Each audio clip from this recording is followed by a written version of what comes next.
পুরীতে ছিল আমাদের লাস্ট ডে। তো সেদিন আমরা কিনতে চলে গেছিলাম গোপালের জন্য কিছু জিনিস, আমার বাড়ির গোপালের জন্য। তো ওর জন্য একটা থালা বাটি নিয়েছিলাম।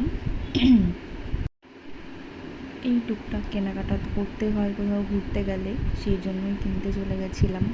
আর এই দেখো চন্দন কাঠ, এগুলো 100 টাকা করে বিক্রি হচ্ছিল। বাট দেখে মনে হচ্ছিল না আসল, কারণ আসল চন্দন কাঠ কখনোই 100 টাকায় বিক্রি হয় না। যাই হোক, ওখানে হচ্ছিল, তো অনেকেই নিচ্ছিল, আমরাও একটুখানি দেখলাম যে কাঠটা কেমন। তো এই দেখো, এখান থেকে আমরা নিয়েছিলাম গোপালের জন্য বাসন।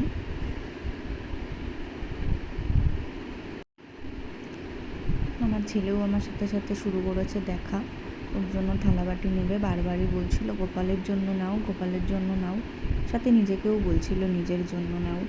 আর এখান থেকে আমরা চলে গেছিলাম মিষ্টি খেতে। এখানকার মিষ্টি নাকি ভীষণ ফেমাস। আমরা মন্দিরের পেছন দিকের রাস্তায় যে মিষ্টির দোকানগুলো আছে ওখান থেকে খেয়েছিলাম, জাস্ট দারুণ খেতে।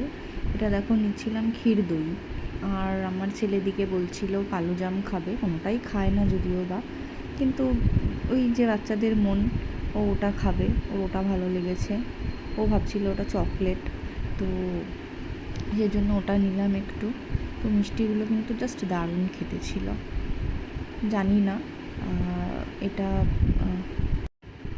পুরীতে যাওয়ার আগে আমি অনেক ব্লগ দেখেছিলাম, যেই ব্লগগুলোতে আমাকে মানে ব্লগে আমি দেখেছিলাম যে এরকম মিষ্টির দোকানগুলো আছে, তারাও বলছিল যে খুব ভালো, তাই জন্যই আমরা ট্রাই করতে গেছিলাম। তো এই যে আমার ছেলের জন্য নিয়ে নিয়েছি কালো জাম।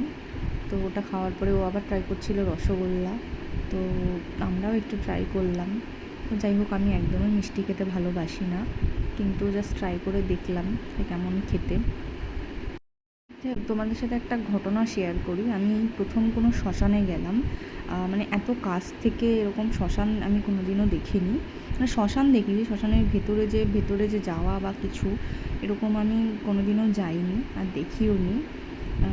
তো এই শ্মশানে নাকি গেলে পরে, এই শ্মশানে নাকি শ্মশানের যে চিতার আগুন সেটা নাকি কখনোই নেভে না, একটার পর একটা মৃতদেহ শ্মশানে মানে চুল্লিতে দেওয়া হয়, চুল্লি তো না, এখানে কাঠের আগুনে দেওয়া হয়েছিল। তো যাই হোক, ভেতরে গিয়ে একদমই ভয় লাগেনি। আর এই যে আমরা চলে এসেছি কাকাতুয়ার ফেমাস খাজা, যেটাকে নিতেই হবে বাড়ির জন্য। তো এখান থেকেই আমরা খাজা নিয়েছিলাম। প্রথমে ওরা ট্রাই করতে দিচ্ছিল যে খেয়ে দেখুন কেমন হয়, তো এই যে আমি ট্রাইও করেছি। দেন আমাদের রাতেই, যেহেতু আমাদের পরের দিন ট্রেন ছিল, বাট ট্রেনগুলো যেহেতু সাঁতরাগাছি দাঁড়াচ্ছিল, আমরা আগের দিনই রুমটা ছেড়ে দিই, সেদিন রাতেই তৎকাল টিকিট কেটে বেরিয়ে পড়ি, কারণ কিছু করার ছিল না। পরের দিন রাতে পৌঁছলে আমাদের বাড়ি ফিরতে অনেক রাত হয়ে যেত, একে তো অষ্টমী ছিল রাত, তো সেই জন্য আমাদের এতটাই দেরি হয়ে যেত, আমরা সেদিনই তৎকাল টিকিট কেটে বেরিয়ে পড়েছি। আর এদিকে এসে টুকটাক খাবার কিনে নিচ্ছি, আমার ছেলে এদিকে কলা খেতে ব্যস্ত। আমরা রাতে ডিনার করে বেরিয়েছিলাম না, আমাদের ট্রেনটা যেহেতু 11টার সময় ছিল, ওই জন্য অতটা সময় হয়নি। আর আমাদের কেনাকাটা ছিল, একটু টুকটাক জিনিস নেওয়ার ছিল, তো এইসব নিতে নিতে অনেকটা লেট হয়ে গেছে। আমরা ডিনার করিনি, সন্ধ্যাবেলা একটু হালকা ফুলকা টিফিন করেছিলাম, করে আমরা বেরিয়ে চলে এসেছি রাতে ট্রেনে উঠে খাবো বলে। আর এই যে আমি রেডি হয়ে দাঁড়িয়ে আছি, আমার ছেলে ও একদমই ভিডিওতে আসতে চায় না। আমি জানি না আমি কী বলছিলাম আমার বরকে, কারণ ভীষণ টায়ার্ড লাগছিল আর ইচ্ছেও করছিল না যে আজকে বাড়ি আসি, তো কিছু করার ছিল না। এই যে স্টেশনে চলে এসেছি, আমাদের ট্রেনও দিয়ে দিয়েছে, তো সেই জন্য দেখো, পরের দিন আমরা নেমেছিলাম সাঁতরাগাছি। ট্রেনটা এতটাই লেট ছিল, মানে সবার অবস্থাই প্রচণ্ড কাহিল ছিল। আর এই স্টেশনটাতে মানে এত বাজে স্টেশন, না কোনো কিছু খাওয়ার জিনিস আছে, না জলের কোনো ব্যবস্থা আছে, কিছুই নেই। তো সেই জন্য আরও বেশি টায়ার্ড হয়ে গেছিলাম। তারপরে শিয়ালদা, কোনো রকমের শিয়ালদা পৌঁছে জাস্ট কেএফসিতে ঢুকেছিলাম ইয়াম্মি ইয়াম্মি খাবার খেতে, নাহলে হয়তো পাগল হয়ে যেতাম। যাই হোক, এই যে কেএফসিতে চলে এসেছি, এখানে ঢুকেও দেখছি প্রচণ্ড ভিড়, হওয়াটাই স্বাভাবিক, অষ্টমী বলে কথা, সবাই ঠাকুর দেখতে বেরিয়েছে, তো খেতে তো সবাই আসবে। তো এই যে আমি ব্যাগ রেখে এখানে জাস্ট জায়গা নিয়ে বেরিয়েছিলাম, এখান থেকে খাওয়া দাওয়া করে ট্রেনের ভিডিও আমি নিতে পারিনি।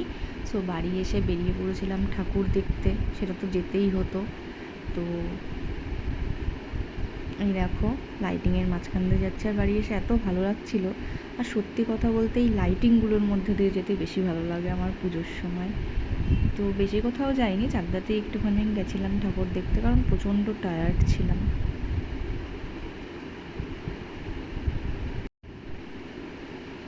আর এই দেখো আমাদের এখানে ঠাকুর এত সুন্দর হয়েছিল, এই ঠাকুরটা খুব সুন্দর, যেমন ঠাকুরটা সুন্দর হয়েছে তেমন প্যান্ডেলগুলো সুন্দর হয়েছিল। তো না বেরিয়ে পারতামও না, বাড়ি এসে ফোনে দেখছিলাম, তো দেখে খুবই ভালো লাগছিল। তার ভিডিও করা হয়নি আমার খুব একটা। এই যে আমার নবমীর লুক, নবমীর দিন একটুখানি বেরিয়েছিলাম আর কয়েকটা ঠাকুর দেখতে। তো আমাদের এখানে ঠাকুর কিন্তু সত্যিই খুব সুন্দর হয়েছিল। এটা অনেক আগের ব্লগ, আমি অনেক দেরিতে পোস্ট করছি, একদমই সময় পাইনি এই কদিন, আমার নিজেরও শরীরটা কয়েকদিন ভালো ছিল না বলে। যাই হোক, ব্লগটা ভালো লাগলে প্লিজ লাইক করে দিও।